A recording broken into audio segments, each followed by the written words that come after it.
আসসালামু আলাইকুম বন্ধুরা, গুড মর্নিং। কেমন আছো সকলে? আশা করছি ভালো আছো, আমিও ভালো আছি। ঠিক ভালো আছি বলাটা ভুল, কেন কি পুরোপুরি ভালো নেই।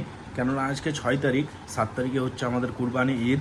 অ্যান্ড আমার বাইকটা হঠাৎ খারাপ হয়ে গেছে।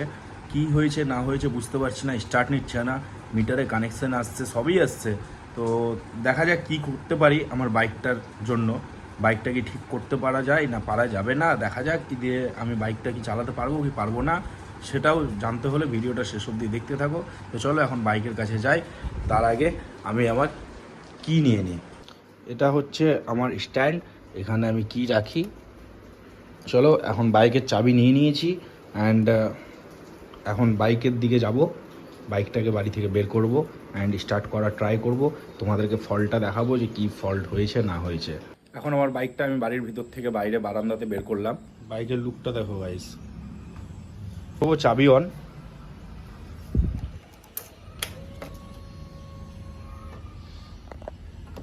গাড়িটি নিউট্রালেই আছে। এর আগে তো কী হতো, কিল কিল সুইচ দিলে পারে একটা সাউন্ড হতো, এখন সাউন্ডটা দিচ্ছে না, নো সাউন্ড। বাট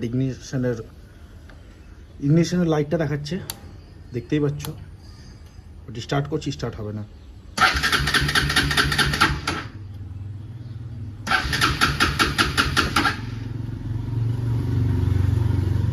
তেলও আছে, বুঝতে পারছি না যে ফিউল থাকা অবস্থাতে কেন এরকম হচ্ছে। আজকে তো আমার ব্যাটারিটা বসে গেছে মনে হচ্ছে,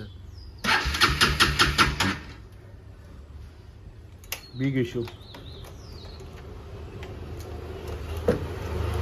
আমার মতো এরকম প্রবলেম তোমরা কারা কারা ফেস করেছো একটু কমেন্ট বক্সে জানাও, এটার সলিউশন কী সেটাও জানাও।